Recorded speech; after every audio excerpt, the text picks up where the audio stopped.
নমস্কার বন্ধুরা, আজকে রান্না করব মাটির চুলায় হাঁসের মাংস। হাঁসটা কেটে পরিষ্কার করে নিয়েছি।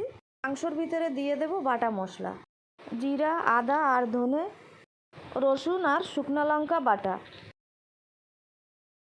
লবণ, সরষের তেল আর গোলমরিচের গুঁড়ো দিয়ে ভালো করে চটকে মেখে নেব।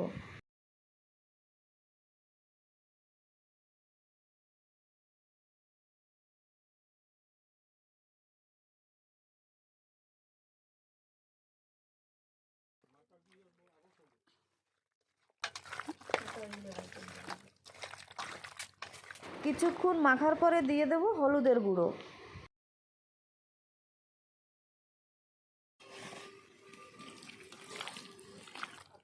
আরও কিছুক্ষণ মেখে তারপরে আমি 1 ঘন্টার জন্য ঢাকা দিয়ে রেখে দেব।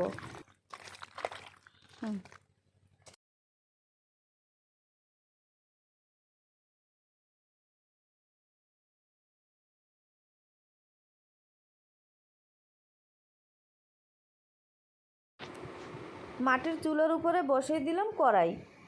কড়াইতে দিয়ে দিলাম তেল, তেল গরম হয়ে গেল, দিয়ে দিলাম আলুটা ভালো করে নুন আর হলুদ দিয়ে ভেজে নেব।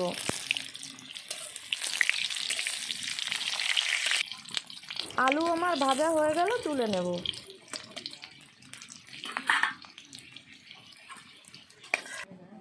এখন কড়াই তেলের ভিতরে দিয়ে দিলাম জিরা আর তেজপাতা, তারপরে দিয়ে দিলাম কুচনো পেঁয়াজ। আমি বড় একটা পেঁয়াজ নিয়েছি। পেঁয়াজটা ভালো করে ভেজে নেব।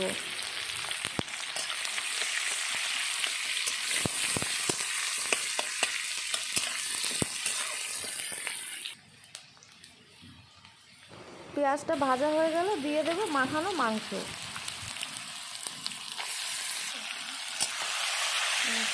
একটু সময় নেড়ে চেড়ে দিয়ে দেব ঢাকা। ঢাকনাটা তুলে নিলাম। এখন ভালো করে কষিয়ে নেব। আমার এই রান্নার চ্যানেলে যারা নতুন, তারা আমার চ্যানেলকে সাবস্ক্রাইব করবেন এবং আমার পাশে থাকবেন।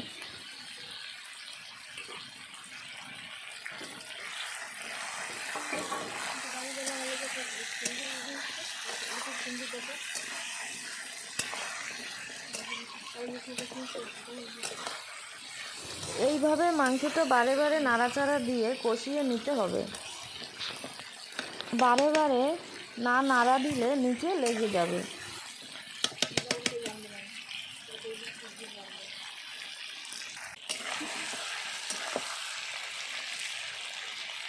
মাংস দিয়ে তেল ছেড়ে দিয়েছে।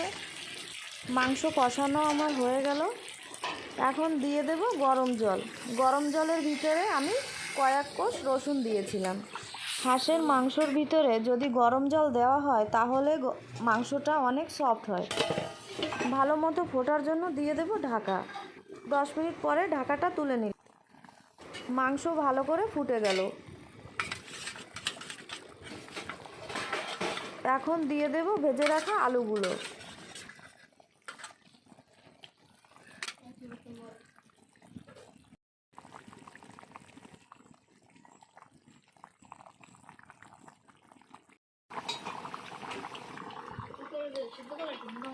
কাঠের জালে মাংস রান্না খেতে খুবই ভালো লাগে। আমাদের এইখানে তো অল্প অল্প ঠান্ডা পড়েছে। এই সময় তো হাঁসের মাংস খেতে ভালোই লাগে। ঠান্ডার সময় কি হাঁসের মাংস খেতে আপনাদেরও ভালো লাগে? কমেন্ট করে জানাবেন কিন্তু। হাঁসের মাংস ঢাকা দিয়ে দিয়ে সময় নিয়ে রান্না করবেন। মাংস শেষের দিকে দিয়ে দিলাম গরম মশলা বাটা। আবারও বলছি, আমার চ্যানেলটা নতুন। আমার চ্যানেলটাকে সাবস্ক্রাইব করবেন, লাইক করবেন এবং বন্ধুদের মাঝে শেয়ার করে দেবেন। মাংস আমার কমপ্লিট হয়ে গেল। হাঁসের মাংস তো অনেকের কাছে ভালো লাগে। যাদের কাছে ভালো লাগে তারা আমাকে কমেন্ট করে জানাবেন কিন্তু। ঠান্ডা পড়ে গেছে, আপনারা ভালো থাকবেন, সুস্থ থাকবেন। আমি আরও ভালো ভালো ভিডিও নিয়ে ফিরে আসব।